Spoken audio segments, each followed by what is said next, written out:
আচ্ছা ধরেন আপনার হাতে 1 কাপ চা আছে। এই চাটা নিয়ে আপনি খাচ্ছেন আর হাঁটতেছেন। অপর পাশ থেকে একজন ব্যক্তি এসে আপনাকে ধাক্কা দিল। ধাক্কা দেওয়ার কারণে কাপ থেকে চা পড়ে গেল। এখন আমি যদি প্রশ্ন করি যে চাটা কেন পড়লো, সো অবশ্যই আপনি উত্তর দিবেন যে ওই ব্যক্তিটা আমাকে ধাক্কা দেওয়ার কারণে চাটা কাপ থেকে পড়ে গিয়েছে। বিষয়টা কিন্তু এমন না। আসলে কাপের মধ্যে চা ছিল বিদায়ী কিন্তু চা পড়েছে। যদি কাপের মধ্যে কোল্ড ড্রিঙ্কস থাকতো তাহলে অবশ্যই কোল্ড ড্রিঙ্কস পড়তো, আর যদি কফি থাকতো কফি পড়তো।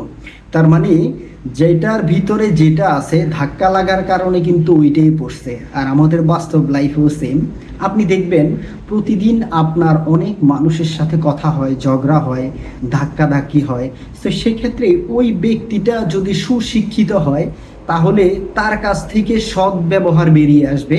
আর ওই ব্যক্তিটা যদি কুশিক্ষিত হয় তাহলে তার কাছ থেকে অসৎ ব্যবহার বেরিয়ে আসবে।